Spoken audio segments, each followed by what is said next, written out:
অনুমানের রান্নার পক্ষ থেকে আপনাদের সবাইকে শুভেচ্ছা ও সুস্বাগতম। এই রান্নাটা আমার বেশ কয়েকদিন আগে দেয়ার কথা ছিল। মনে, মনে ঠিক করেছিলাম এই রান্নাটা দেব। কিন্তু কাজের কারণে বিভিন্ন ঝামেলায় এই রান্নাটা আর দিতে পারিনি। আজ আমি তাই এই রান্নাটা আপনাদের সাথে শেয়ার করতে যাচ্ছি।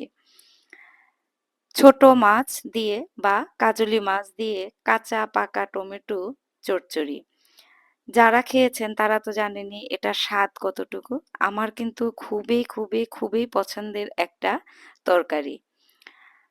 টমেটোগুলো কুচি, কুচি করে কেটে নিয়েছি এবং তার সাথে ২ টো আলু দিয়েছি। তারপর এই টমেটো ও আলুর মাঝে মরিচ গুঁড়ো, ধনিয়া গুঁড়ো, জিরার গুঁড়ো আর পরিমাণ মতো পেঁয়াজ কুচি দিয়েছি।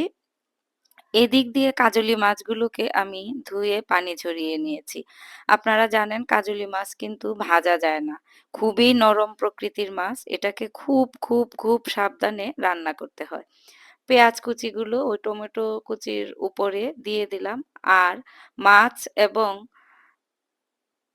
টমেটো কুচির মাঝে হলুদ, মরিচ, লবণ দিয়ে ভালো করে এগুলোকে মাখিয়ে নেব। মাছটাকে যদি আমি হলুদ, মরিচ আর সামান্য একটু তেল ও লবণ দিয়ে মাখিয়ে রাখি, তাহলে মাছের যে তরকারির মধ্যে দিলে সাদা, সাদা হয়ে থাকে সেটা হবে না। তারপর কাঁচা মাছগুলো এবং ওই টমেটো কুচিগুলো, পেঁয়াজ কুচি সহ একসাথে সব উপকরণ দিয়ে সরিষার তেল দিয়ে খুব ভালো করে আমি এটাকে মাখিয়ে নিচ্ছি। মাখাটা যত ভালো হবে তরকারির স্বাদটাও কিন্তু ঠিক ততটাই বেশি হবে। এটাকে বলে হাতে মাখা চচ্চড়ি। আমরা এভাবে বলে থাকি হাতে মাখা চচ্চড়ি। দেখুন লবণ দিয়ে তারপর একদম সবকিছু মাখিয়ে নিলাম। মানে মাখানোতেই টমেটো এবং আলু অর্ধেক সেদ্ধ হয়ে গিয়েছে। দেখতেই পাচ্ছেন আমি কিভাবে মাখিয়ে নিচ্ছি। এই মাখানোর মাঝেই তরকারির অনেক, অনেক, অনেক স্বাদ নির্ভর করে। তাই আপনারাও আপনাদের মন মতো করে সুন্দরভাবে এটাকে মাখিয়ে নেবেন।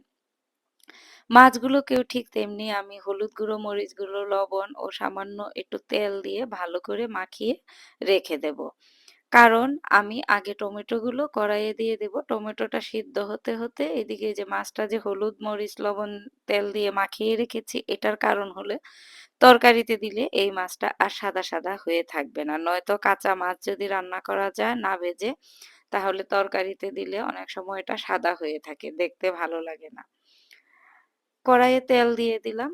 কড়াইটা গরম হওয়ার পর চতুর্দিকে তেলটাকে আমি নেড়ে-চেড়ে এভাবে লাগিয়ে নিচ্ছি। যাতে তরকারিটা নিচ দিয়ে লেগে না যায়। এই দেখুন তেল গরম হয়ে গেছে। এটা কড়াইয়ের রংটা দেখলেই বোঝা যাচ্ছে যে কড়াইও গরম হয়ে গেছে এবং তেলও গরম হয়ে গেছে। এবার মাখানো টমেটোটা আমি দিয়ে দেব কড়াইয়ে। কড়াইয়ে টমেটোটা দিয়ে তারপর টমেটো যে মাখিয়েছি যে থালটাতে সেই থালটা ধুয়ে সামান্য একটু পানি দিয়ে দেব। আমার একটা ধরেন কুসংস্কার এটা মনে হয় যে যেই পাত্রে আমি কোনো কিছু মাখাই সেই পাত্রটাকে ধুয়ে যদি আমি না দিই তাহলে মনে হয় তরকারির স্বাদটা ঠিক মতো আসে না। তাই এই দেখবেন এটাকেও আমি সামান্য একটু পানি দিয়ে ধুয়ে এই টমেটোর মধ্যে দিয়ে দেব। আর বাড়তি তেমন একটা পানি এই তরকারিতে লাগবে না। এবার নাড়াচাড়া করে আমি টমেটোটাকে ঢেকে দেব। আমি যেই রান্নাঘরে রান্না করতেছি, রান্নাঘরটা দেখেই আপনারা বুঝতে পারছেন যে রান্নাঘরটা তো নতুন। এটা আমার রান্নাঘর না। এটা হচ্ছে আমার বাবার বাড়ির আমার ছোট বৌদি তৃপ্তি দেবীর রান্নাঘর। সে কিন্তু খুব গোছানো মানুষ। আমি ভয়ে, ভয়ে তার রান্নাঘরে ঢুকেছি কারণ আমি এতটা গোছানো না। মোটামুটি গোছানো টাইপের। তবে আমার ছোট বৌদি খুব, খুব, খুব, খুবই শৌখিন এবং খুব সুন্দর করে সে তার বাসাটাকে গুছিয়ে রাখে। এবার তরকারিটাকে আমি ঢেকে দেব। ঢেকে ৫ থেকে ৭ মিনিটের জন্যে অপেক্ষা করব। এর মাঝে টমেটোটা সিদ্ধ হয়ে টমেটো থেকেই কিন্তু পানি উঠে যাবে। পানি উঠে টমেটো ও আলু সেদ্ধ হয়ে যাবে। ঢাকনাটা খুলে মাঝে মধ্যে এটাকে নাড়া দিয়ে দিতে হবে। কারণ হলো নয়তো নিচ দিয়ে টমেটোটা লেগে যেতে পারে। ওই দেখুন আমি ওই প্লেটটা ধুয়ে একটু পানি দিয়ে দিলাম।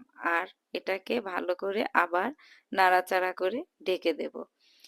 মাখানোর মাঝেই কিন্তু অর্ধেকটা সেদ্ধর মতো হয়ে গিয়েছিল। এবার এটাকে আগুনের তাপে সেদ্ধ করে নেব। আমি চুলার আঁচটা মাঝারিতে রেখে তারপর এটাকে ঢেকে দিয়েছি। ঢেকে দেব, তবে মাঝে মধ্যে এটা নাড়াচাড়া করে নেব। এই যে রান্নাঘরটা, আমি রান্নাঘরটা ভালোভাবে দেখাতে পারি নাই। তবে এই ভিডিওটা আমাকে করে দিয়েছে, তখন কোনো মানুষ ছিল না, তাই মনে করেন কষ্ট করে হলেও আমার হাসব্যান্ডই এই ভিডিওটা করে দিয়েছে। সে মানে ভিডিও করতে এতটা আগ্রহী না, কিন্তু দেখলাম বাবার বাড়ি বলেই নাকি সে দেখাতে চাইলো যে আসলে ভিডিওটা করে দেয়। মাঝে মাঝে ভিডিও করে দেয়। সে ভিডিও করে দেয় না। কিন্তু এবার দেখলাম আনন্দের সহিত সে রান্নাঘরে গিয়ে ঢুকলো। ঢুকে আমাকে ভিডিওটা করে দিল। নিজে থেকেই বলেছে, দাও আমি ভিডিওটা করে দিই। আমার তো মহা খুশি যে সে নিজে থেকে বলতেছে ডাক্তারবাবু সে আমাকে ভিডিওটা করে দিবে। ওয়াহ! এর চেয়ে বড় খুশি আর আমার কোনো কিছু নাই। দেখুন আমার আলু, টমেটো সেদ্ধ হয়ে গেছে। টমেটো থেকেই পানি উঠেছে। এবার আমি মাছগুলোকে দিয়ে দিলাম। মাছগুলো দিয়ে তারপর মাছগুলোকে টমেটো দিয়ে আমি ঢেকে দেব। যেহেতু কাজলি মাছ খুবই নরম মাছ, তাই এটাকে খুব সাবধানে রান্না করতে হবে, নয়তো মাছগুলো ভেঙে ভেতরের কাঁটাগুলো বেরিয়ে আসবে। দেখতেই পাচ্ছেন আমি টমেটো দিয়ে মাছগুলোকে ঢেকে দিলাম। এখন একটু সামান্য পরিমাণে একটু জল দিয়ে তারপর এই তরকারিটা ঢেকে দেব।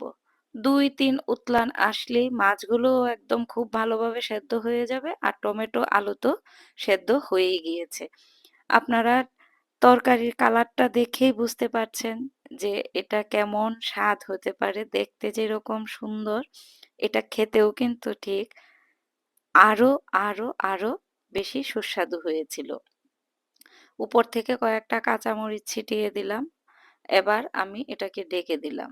ঢেকে দিয়ে আমি এটাকে এই দেখুন ঢাকনাটা খোলার পর এমন সুন্দর একটা সুগন্ধ বেরিয়েছে, কি আর বলবো, বলার মতো নেই।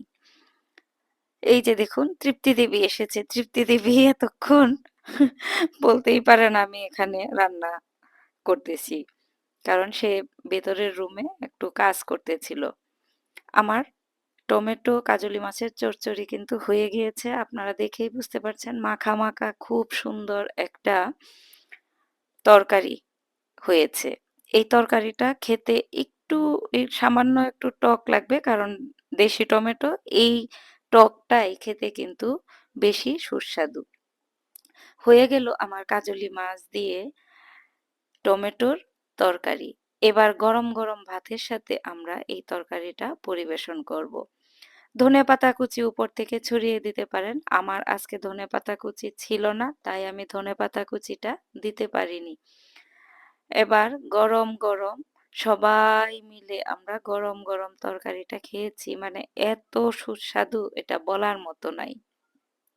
আপনারা যদি করে খান তাহলেই বুঝতে পারবেন আসলে এই তরকারিটা কত সুস্বাদু হয়। বলে কি বোঝানো যায় এটা কত সুস্বাদু হয়?